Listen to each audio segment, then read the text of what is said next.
Hi friends, welcome to my YouTube channel Srishti Drishti ಚಾನಲ್ಗೆ ಸ್ವಾಗತ. Friends, ಎಲ್ಲರೂ ಹೇಗಿದ್ದೀರಾ? ಚೆನ್ನಾಗಿದ್ದೀರಾ ಅನ್ಕೋತೀನಿ. ನಾನು ಕೂಡ ಚೆನ್ನಾಗಿದ್ದೀನಿ. ಇವಾಗ ಟೈಮ್ ಬಂದು 6:30 ಆಗಿದೆ. 6:30 ಕರೆಕ್ಟಾಗಿ ಇವಾಗ ಟೈಮು. ನನ್ನ ಕೆಲಸ ಎಲ್ಲ ಮುಗಿದಿದೆ, ಮನೆ ಕೆಲಸ ಎಲ್ಲ ಮುಗಿದಿದೆ. ಇವತ್ತು ಪೂಜೆ ಕೂಡ ಆಗಿದೆ, ರಾಯರ ಪೂಜೆ ಇದೆ. ನಾನು 8 ದಿನದ ವ್ರತ ಮಾಡ್ತಾಯಿದ್ದೆ. ಇವತ್ತಿಗೆ 2 ದಿನ ಆಗಿದೆ. ರಾಯರ ಪೂಜೆ ಕೂಡ ಆಗಿದೆ. ಹಾಗೆ ನಮ್ಮ ಮನೆಯ ದೇವರು ಕೂಡ ಅದು ಪೂಜೆ ಕೂಡ ಆಗಿದೆ.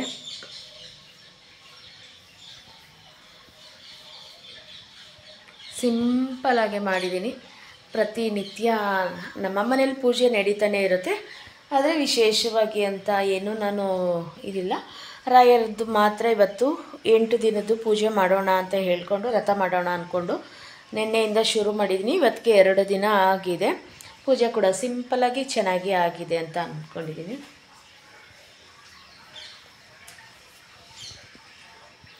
ಮೂರು ಗಂಟೆಗೆ ಎದ್ದಿರೋದು. 3 ಗಂಟೆಗೆ ಎದ್ದು ಪಾತ್ರೆ ತೊಳೆದು ಮನೆ ಕ್ಲೀನ್ ಮಾಡಿಕೊಂಡು ಮನೆ ಒರೆಸಿ ವರಾಂಡಕ್ಕೆ ಹೋಗಿ ನೋಡಿ, ಇದು ಕೂಡ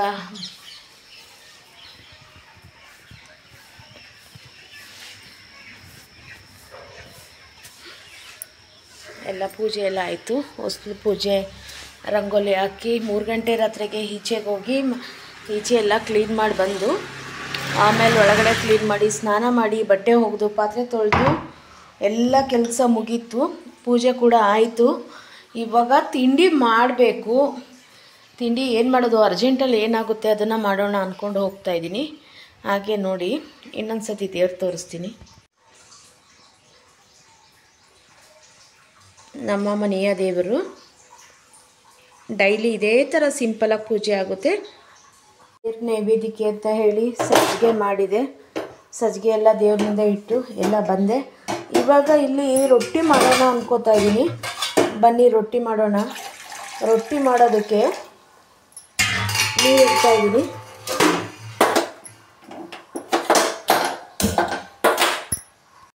ಅಡುಗೆ ಮನೆ ಕೆಲಸ ಎಲ್ಲ ಕೆಲಸ ಕೂಡ ಆಗಿದೆ. ಅಡುಗೆ ಮನೆ ಕೆಲಸ ಯಾವಾಗ ಈಗ ಒಂದು 1/4 ಗಂಟೆಯಲ್ಲಿ ತಿಂಡಿ ರೆಡಿ ಮಾಡಿಟ್ಟು ವ್ಯಾಪಾರಕ್ಕೆ ಹೊರಡಬೇಕು ನಾನು. ನೀರು ಕುದೀತಾ ಇದೆ. ಇವಾಗ ಇಲ್ಲಿ ನಾನು ಒಂದು ತಟ್ಟೆ ಇಟ್ಕೊಂಡಿದ್ದೀನಿ. ಇಟ್ಟು ಕಲಿಸ್ಕೊಳ್ಳೋಣ ಅಂತೇಳಿ ಗ್ಯಾಸ್ ಆಫ್ ಮಾಡಿಕೊಂಡೆ. ಆಫ್ ಮಾಡಿಕೊಂಡು ನಾನು ಬೇಗ ಒಂದು 1/4 ಗಂಟೆಯಲ್ಲಿ ತಿಂಡಿ ರೆಡಿ ಮಾಡಬೇಕು. ಯಾಕಂದರೆ ಇವತ್ತು ಸ್ವಲ್ಪ ಬಟ್ಟೆ ಕೆಲಸ ಇತ್ತು ಅಂತ ಹೇಳಿ ಲೇಟ್ ಆಗಿಬಿಟ್ಟಿದೆ ಪೂಜೆ ಎಲ್ಲ ಮಾಡೋದು. ನಾನು ಬಟ್ಟೆ ಯಾವುದು ಇಟ್ಕೊಳ್ಳಲ್ಲ. ನೆನ್ನೆ ಮಳೆ ಬಂದು ಸ್ವಲ್ಪ ಈಚೆ ಹೊರಗಡೆ ಬಟ್ಟೆ ಒಣಗಿ ಹಾಕಿದ್ದೆಲ್ಲ ನೆಂದೋಗಿತ್ತು. ಅದಾಗೆ ಇಟ್ಟರೆ ಸ್ಮೆಲ್ ಬರುತ್ತೆ ಅಂತ ಹೇಳಿ ಮತ್ತೆ ನೀರಿಗೆಲ್ಲ ಅಜ್ಜಿ ಹಾಕ್ತೆ. ಅದಕ್ಕೋಸ್ಕರ ಲೇಟ್ ಆಗಿದೆ. ಈಗ ಸ್ವಲ್ಪ ಹಿಟ್ಟು ತೊಗೊಂಡಿದ್ದೀನಿ. 1 ಪಾವು 1.5 ಪಾವು ತೊಗೊಂಡಿದ್ದೀನಿ. ಈಗ ರುಚಿಗೆ ತಕ್ಕಷ್ಟು ಉಪ್ಪನ್ನ ಹಾಕ್ತಾಯಿದ್ದೀನಿ.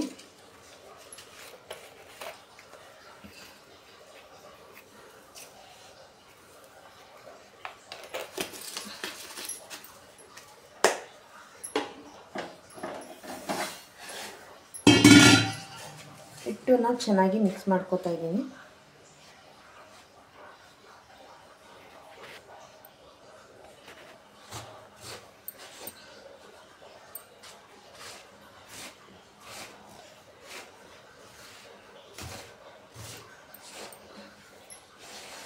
ಈಗ ಇದಕ್ಕೆ ಸ್ವಲ್ಪ ಸ್ವಲ್ಪ ನೀರು ಹಾಕ್ಕೊಂಡು ಕಲಿಸ್ಕೊಬೇಕು.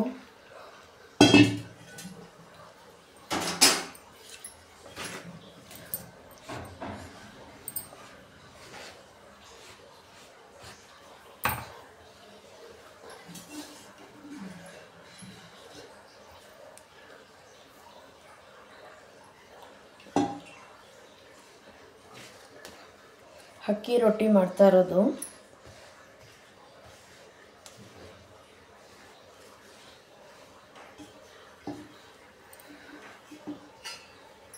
ಈ ರೀತಿ ನೀರನ್ನು ಹಾಕ್ಕೊಂಡು ಒಂದು ಹಿಟ್ಟು ಹದವಾಗಿ ಕಲಿಸ್ಕೊಬೇಕು.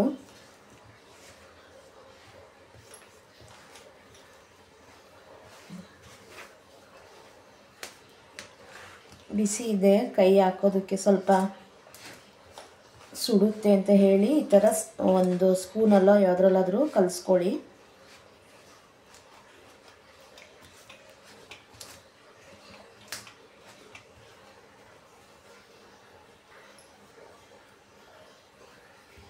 ಹಾಗೆ ಸ್ವಲ್ಪ ತಣ್ಣೀರು ತಗೊಂಡಿದ್ದೀನಿ ಪಕ್ಕದಲ್ಲಿ.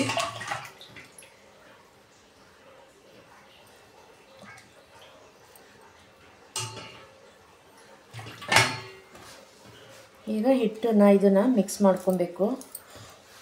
ಕೈಯಲ್ಲಿ ಮಿಕ್ಸ್ ಮಾಡ್ಕೊತಾ ಇದ್ದೀನಿ.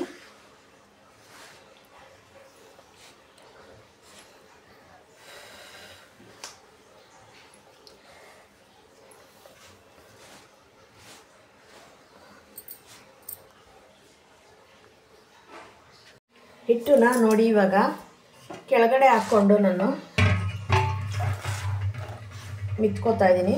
ಸ್ವಲ್ಪ ದೊಡ್ಡ ತೊಟ್ಟೆ ತಗೋಬೇಕಿತ್ತು, ಚಿಕ್ಕದು ತೊಗೊಂಡ್ಬಿಟ್ಟಿದ್ದೀನಿ. ಹಾಗಾಗಿ ಸ್ವಲ್ಪ ನಾನಿಲ್ಲಿ ಮಿತ್ಕೊಳ್ಳೋಣ ಅಂತ ಹೇಳಿ ಕೆಳಗಡೆ ಹಾಕ್ಕೊಂಡಿದ್ದೀನಿ. ಮಿದ್ದೋದಕ್ಕೆ ಒಂದು 5 ನಿಮಿಷ ಬೇಕು. ಆಮೇಲೆ ರೊಟ್ಟಿ ಮಾಡೋದಕ್ಕೇನು ಟೈಮ್ ಬೇಕಾಗಲ್ಲ ಅಷ್ಟು. ನೋಡಿ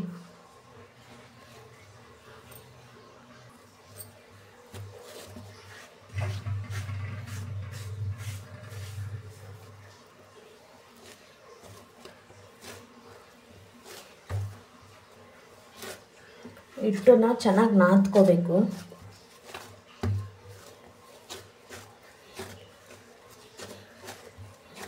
ಹಿಟ್ಟು ನಾವು ಯಾವ ರೀತಿ ನಾದ್ಕೋತೀವಿ ಅಷ್ಟು ಚೆನ್ನಾಗಿ ಬರುತ್ತೆ.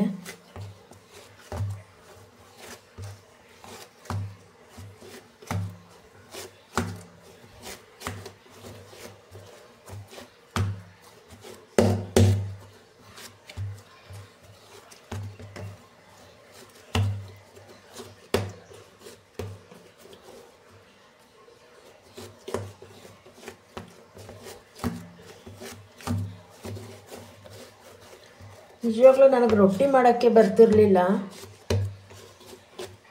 ಒಂದು ಹೇಳ್ಬೇಕು ಅಂತಂದರೆ ರವೆ ರೊಟ್ಟಿ ಒಂದು ಬಿಟ್ಟರೆ ಬೇರೆ ಯಾವ ರೊಟ್ಟಿನೂ ಮಾಡೋದಕ್ಕೆ ಬರ್ತಾ ಇರಲಿಲ್ಲ ನನಗೆ. ಇವಾಗ ಯಾವ ರೊಟ್ಟಿ ಕೊಟ್ಟರು ಮಾಡ್ತೀನಿ. ರಾಗಿ ರೊಟ್ಟಿ, ಅಕ್ಕಿ ರೊಟ್ಟಿ, ಜೋಳದ ರೊಟ್ಟಿ, ಯಾವ ರೊಟ್ಟಿ ಮಾಡು ಅಂದರೂ ಮಾಡ್ತೀನಿ ನಾನು. ಮೊದಲು ರವೆ ರೊಟ್ಟಿ ಒಂದು ಬಿಟ್ಟರೆ ಬೇರೆ ಏನೂ ಬರ್ತಾ ಇರಲಿಲ್ಲ ರೊಟ್ಟಿ. ಇವಾಗ ಯಾವ ಹಿಟ್ಟು ಕೊಟ್ಬಿಟ್ಟು ರೊಟ್ಟಿ ಮಾಡು ಅಂದರೂ ಮಾಡ್ತೀನಿ. ನೋಡಿ ಈ ರೀತಿ ನಾನು ಮಿತ್ಕೊಂಡಿದ್ದೀನಿ. ಬನ್ನಿ ಇವಾಗ ಮಾಡೋಣ.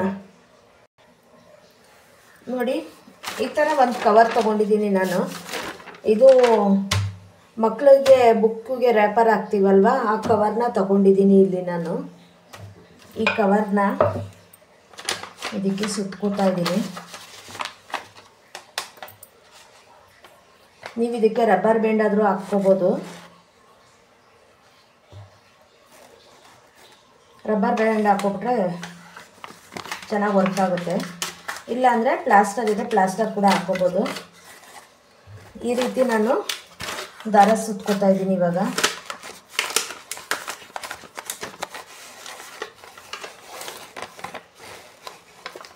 ಈ ರೀತಿ ನಾನು ಕಟ್ಕೊಂಡಿದ್ದೀನಿ ನೋಡಿ.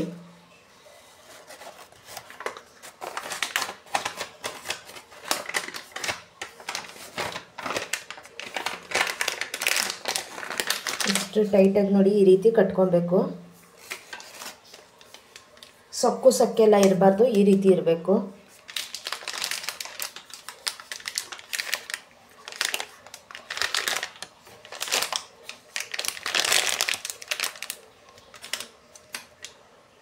ನೀವು ರಬ್ಬರ್ ಬ್ಯಾಂಡ್ ಹಾಕೊಂಬೇಡಿ. ರಬ್ಬರ್ ಬ್ಯಾಂಡ್ ಹಾಕೊಂಡ್ಬಿಟ್ರೆ ತುಂಬ ಚೆನ್ನಾಗಿ ವರ್ಕ್ ಆಗುತ್ತೆ.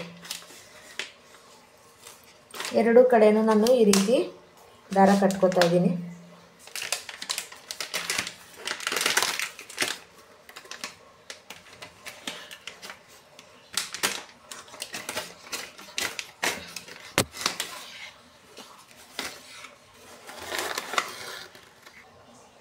ಇವಾಗ ನೋಡಿ ಹಿಟ್ಟನ್ನು ತಗೊಂಡಿದ್ದೀನಿ.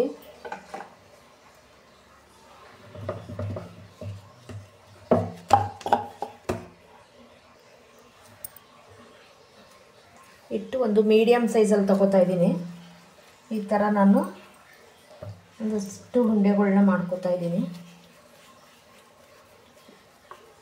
ಎಷ್ಟು ಬೇಗ ಮಾಡ್ಬೋದು ಅಂತಂದರೆ ರೊಟ್ಟಿ ಮಾಡೋಕ್ಕೆ ಅಂತಲೇ ಬೇಜಾರಾಗಲ್ಲ. ಒಬ್ಬೊಬ್ಬರು ತುಂಬ ಬೇಜಾರು ಮಾಡ್ಕೋತಾರೆ ರೊಟ್ಟಿನ, ಅಯ್ಯೋ ತಟ್ಟಬೇಕು ಸುಡಬೇಕು ಅಂತ ಹೇಳಿ. ಈ ರೀತಿ ಮಾಡೋದ್ರಿಂದ ಬೇಜಾರು ಕೂಡ ಆಗೋದಿಲ್ಲ, ತುಂಬ ಎಷ್ಟು ನೀಟಾಗಿ ಕೂಡ ಬರುತ್ತೆ ನೋಡಿ.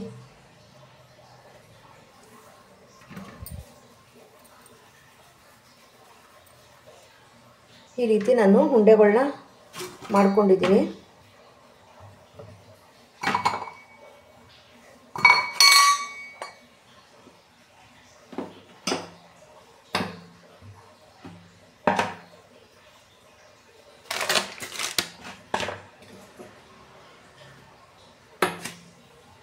ಸ್ವಲ್ಪ ಅಕ್ಕಿ ಹಿಟ್ಟನ್ನು ತಗೊಂಡಿದ್ದೀನಿ ಪಕ್ಕದಲ್ಲಿ.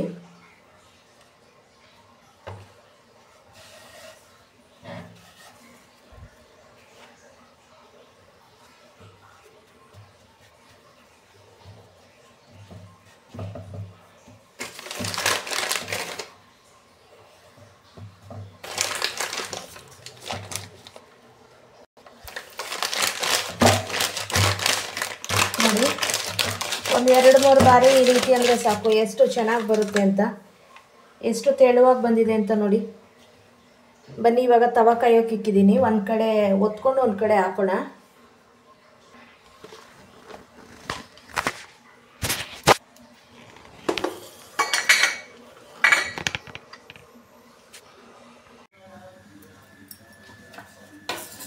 ನೋಡಿ ಎಷ್ಟು ತೆಳುವಾಗಿ ಬರುತ್ತೆ ಅಂತ.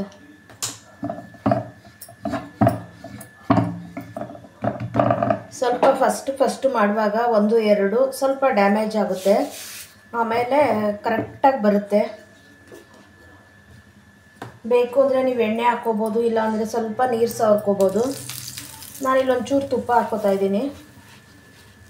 ಮಕ್ಕಳಿಗೆ ಬಾಕ್ಸಿಗೆ ಕೊಡಬೇಕು ಅಂತ ಹೇಳಿ ಸ್ವಲ್ಪ ತುಪ್ಪ ಹಾಕ್ಕೊಂಡಿದ್ದೀನಿ.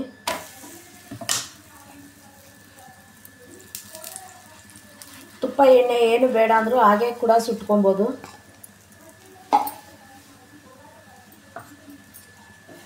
ಎಷ್ಟು ತೆಳುವಾಗಿ ಬಂದಿದೆ ಅಂತ ನೋಡಿ.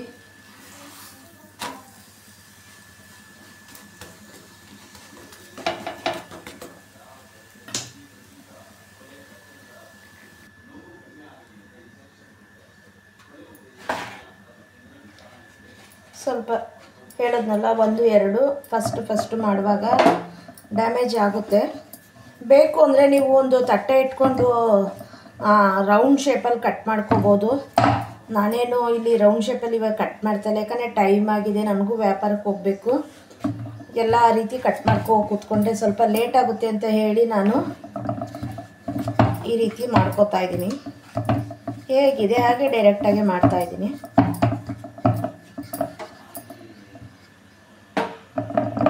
ರೊಟ್ಟಿ ಆರ್ಡ್ರ್ ಕೊಡೋರು, ರೊಟ್ಟಿ ಮಾಡಿ ವ್ಯಾಪಾರ ಮಾಡೋ ಅಂಥವ್ರು ಈ ಥರ ಒಂದು ಕವರ್ನ ಕಟ್ಕೊಂಡ್ಬಿಟ್ರೆ ನಿಜವಾಗ್ಲೂ ಎಷ್ಟು ಬೇಗ ರೊಟ್ಟಿ ಮಾಡ್ಬೋದು ಅಂತಂದರೆ, ಲಟ್ಟಣಿಗೆಗೆ ತುಂಬ ಈಸಿ. 1-2-3 ಅಂದರೆ ಎಣ್ಣೆ ಬೇಡ, ಏನು ಬೇಡ, ಮತ್ತು ಹಿಟ್ಟು ಕೂಡ ಜಾಸ್ತಿ ಅಂಟ್ಕೊಳ್ಳೋದಿಲ್ಲ. ಈ ರೀತಿ ಮಾಡೋದ್ರಿಂದ ತುಂಬ ಬೇಗ ಕೂಡ ಆಗುತ್ತೆ.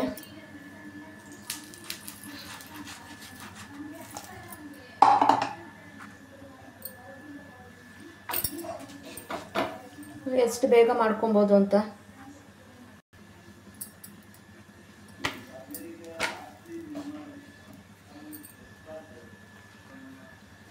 ರೊಟ್ಟಿ ಕೂಡ ನೋಡಿ ಯಾವ ರೀತಿ ಉಬ್ಬುತ್ತೆ ಅಂತ.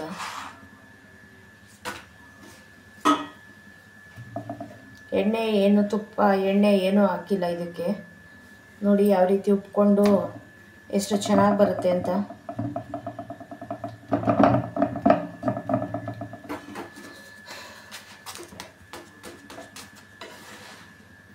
ನೋಡಿ ಎಷ್ಟು ತೆಳುವಾಗಿದೆ, ಚೆನ್ನಾಗಾಗಿದೆ ರೊಟ್ಟಿ ಅಂತ.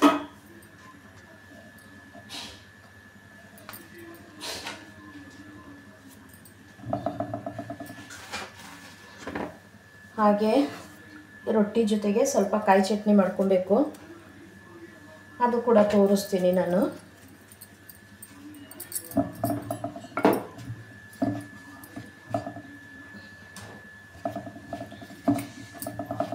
ವಿಡಿಯೋ ನಿಮಗೆ ಇಷ್ಟ ಆಗುತ್ತೆ ಅಂದ್ಕೊಂಡಿದ್ದೀನಿ. ಇಷ್ಟ ಆದರೆ ಶೇರ್ ಮಾಡಿ, ಕಮೆಂಟ್ ಮಾಡಿ, ಲೈಕ್ ಕೊಡಿ, ಸಪೋರ್ಟ್ ಮಾಡಿ.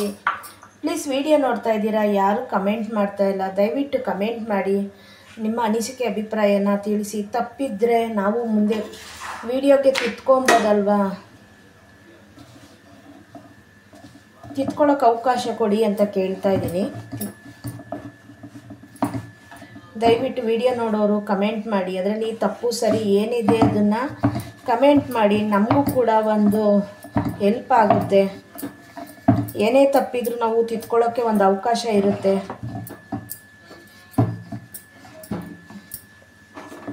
ನೋಡಿ ಯಾವ ರೀತಿ ಬರ್ತಾ ಇದೆ ಅಂತ. ಒಳ್ಳೆ ಜೋಳದ ರೊಟ್ಟಿ ಟೈಪೇ ಕೂಡ ಬರ್ತಾ ಇದೆ, ಅಕ್ಕಿ ರೊಟ್ಟಿ.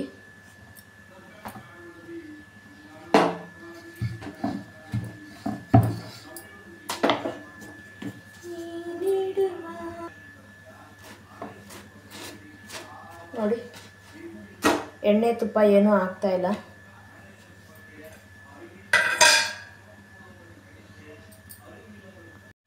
ಎಷ್ಟು ಚೆನ್ನಾಗಿ ಬರ್ತಾ ಇದೆ ಅಂತ.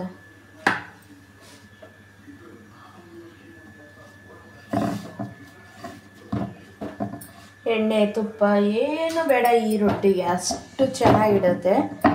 ಜೋಳದ ರೊಟ್ಟಿ ಟೈಪೇ ಬರುತ್ತೆ ಈ ರೊಟ್ಟಿ.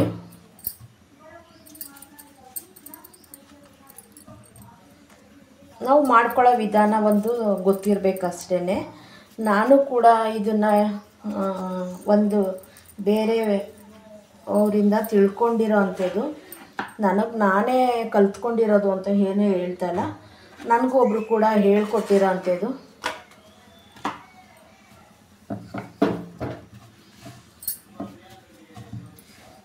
ಕಲಿಯೋದು ನಾವು ಇದ್ದೇ ಇರುತ್ತೆ. ಒಬ್ಬರಿಂದ ಒಬ್ಬರು ಕಲಿಯೋ ಅಂಥದ್ದು 108 ಇರುತ್ತೆ.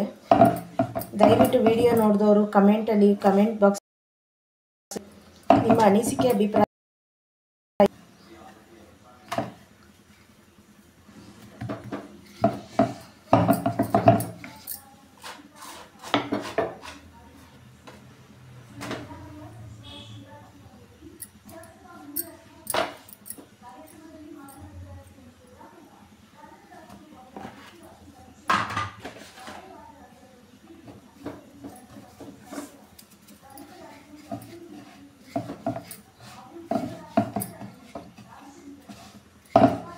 ಕಾಯಿ ಹೊಳತ್ಕೊಂಬ ಇಲ್ಲಿಕ್ಕ ಚಟ್ನಿ ಮಾಡೋಣ.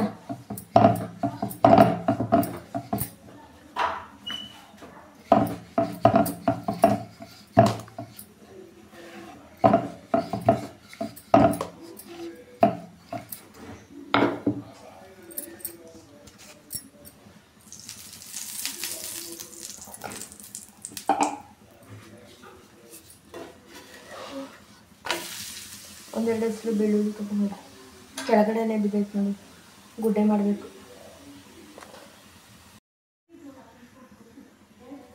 ಆಯಿತು ನೋಡಿ,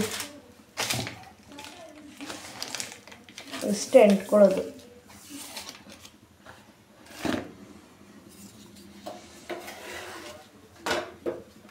ಈ ಥರದ್ದು ನೀವು ಎರಡು ಲಟ್ಟಣಿಗೆ ಇದ್ರೆ ತುಂಬಾ ಯೂಸ್ ಆಗುತ್ತೆ. ನೋಡಿ ರೊಟ್ಟಿ ಕೂಡ ನೋಡ್ಬೋದು ಎಷ್ಟು ತೆಳುವಾಗಿ ಬಂದಿದೆ ಅಂತ ಹೇಳಿ. ನೋಡಿ ಪೇಪರ್ ಇದ್ದಂಗಿದ್ದಾವೆ ನೋಡಿ ಯಾವ ರೀತಿ ಇದ್ದಾವೆ ಅಂತ, ಎಷ್ಟು ತೆಳುವಾಗಿ ಬಂದಿದೆ ಅಂತ. ತುಂಬ ಚೆನ್ನಾಗಿ ಬರ್ತವೆ ನೋಡಿ. ಚಟ್ನಿಗೆ ಕಾಯಿ, ಕಡಲೆ, ಒಂದು ಶುಂಠಿ, ಒಂದು ಚೂರು, ರುಚಿಗೆ ತಕ್ಕಷ್ಟು ಉಪ್ಪು, ಒಂದು 4 ಹಸಿಮೆಣಸಿನ್ಕಾಯಿ, ಒಂದು 5 ಎಸ್ಳು ಬೆಳ್ಳುಳ್ಳಿ, ಸ್ವಲ್ಪ ಹುಣಸೆಹಣ್ಣು ತೊಗೊಂಡಿದ್ದೀನಿ. ಇವಾಗ ಮಿಕ್ಸಿ ಮಾಡ್ಕೊಂಡು ಬರ್ತೀನಿ. ನೋಡಿ ಈ ವಿಡಿಯೋ ಇಷ್ಟ ಆದರೆ ಶೇರ್ ಮಾಡಿ, ಕಮೆಂಟ್ ಮಾಡಿ, ಲೈಕ್ ಕೊಡಿ, ಸಪೋರ್ಟ್ ಮಾಡಿ. ಎಷ್ಟು ತೆಳುವಾಗಿ ಬಂದಿದೆ ಅಂತ ನೋಡಿ. ಒಳ್ಳೆ ಪೇಪರ್ ಥರ ಇದೆ ರೊಟ್ಟಿ, ಎಷ್ಟು ಚೆನ್ನಾಗಿ ಬಂದಿದೆ ಅಲ್ವಾ. ಈ ವಿಡಿಯೋ ಇಷ್ಟ ಆಗುತ್ತೆ ಅಂದ್ಕೊಂಡಿದ್ದೀನಿ. ಇಷ್ಟ ಆಗಿದ್ರೆ ಪ್ಲೀಸ್ ದಯವಿಟ್ಟು ವಿಡಿಯೋ ನೋಡಿ ಕಮೆಂಟ್ ಮಾಡೋದು ಮಾತ್ರ ಮರಿಬೇಡಿ. Thank you. ಇಷ್ಟೊತ್ತು ವಿಡಿಯೋ ನೋಡಿದ ಎಲ್ರಿಗೂ ನನ್ನ ಹೃದಯಪೂರ್ವಕ ಧನ್ಯವಾದಗಳು. ಮತ್ತೆ ಮುಂದಿನ ವಿಡಿಯೋದೊಂದಿಗೆ ಬರ್ತೀನಿ. ಬಾಯ್.